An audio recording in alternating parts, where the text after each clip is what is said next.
So on March 1st, New York is banning all plastic bags. This isn't like all plastic bags, but those bags that you get for free whenever you buy something at a supermarket, they're not going to be around anymore. Your options are going to be to either buy buy a paper bag for 5 cents each time, or B, to just bring your own reusable bag.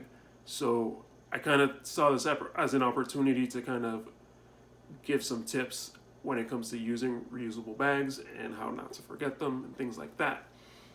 So tip number one for me is to just have multiple bags. You can get these bags, like you can just buy them for $1. Like a lot of times, like events and stuff give out bags just to kind of help you remember their brand or whatever.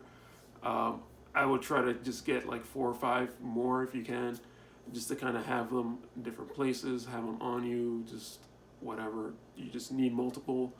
Just have multiple with you. Tip number two, what I usually do is I put a bag in like my jacket. I put one in my pocket. So like, what I usually do is let's say I have a bag like this. I'll just like fold it into three. I'll like fold the handles in, and I'll just like fold it into this like nice little square. I can put that in my back pocket. I can put that in my jacket. I can put that in my backpack, my briefcase, anything like that. So what I do is I just kind of put them in different things that I would carry with me. And so like let's say I didn't even think to bring a bag that day, I can just be like, oh, I have one in my bag, bam, in my backpack, bam, take it out, pay for something, put it in a bag. So that's kind of helped me a lot. And I know a lot of people forget. I forget too. So I kind of figure that out.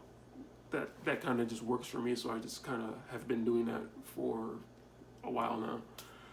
Okay, so tip number three is to not overfill your bags. So a lot of times, like the stores, they sell you like a huge bag, and it costs $1 or whatever. But it's so big that when you fill it up with stuff, like the weight of all the stuff just kind of like it's too much for the bag. So it ends up ripping, or like the handle breaks off, or something like that. And like this has happened to me multiple times, and it sucks for you to buy like something that's supposed to be reusable, and for you to only be able to use it once. It's basically a single use plastic at that point. So my recommendation is to, if you can find smaller bags, it doesn't have to be super small, but smaller bags, at least you won't be able to fill them that much, and they won't rip due to like weight. But if you can, just like don't fill them that much in the first place. Try to just distribute it among multiple bags.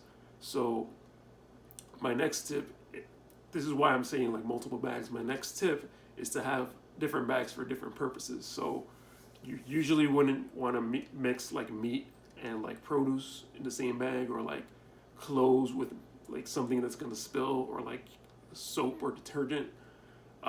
You probably want to keep those categories separate from each other, so that if you do have a spill, at least you kind of know that bag is, the soap bag or whatever, so that in the future, like you don't like cross contaminate something that you might have spilled in one thing, and like get like dirt on your clothes or like whatever. So I find that that's probably a good idea to kind of implement for yourself. Tip number 5 is just to remember, like, I know that 5 cents isn't that much to pay for a paper bag, but remember that trees are still being cut down for paper, for all sorts of paper products. A lot of times it's not even sustainable. Like people don't plant new trees when they cut them down. So just kind of remember that there's an environmental impact if you forget your bag, and you're actually helping the environment by remembering your bag. Paper is a little better for the environment than plastic, but still extracting paper and even recycling paper takes up resources. So you want to try your best to remember your bag. So my last tip kind of goes against what I just said, is don't shame yourself for forgetting. I'd rather have you bring your bag 5 out of 10 times than to bring it 0 out of 10 times. And if you think about it, if all of New York, which is like 8 million people, probably more by now, were to bring their bag 5 out of 10 times instead of 0 out of 10 times, it would reduce the weight, but the waste by that much more. So it would be super helpful. So that's all I got for you guys. Thanks for listening, and remember that every little bit helps, and do what you can.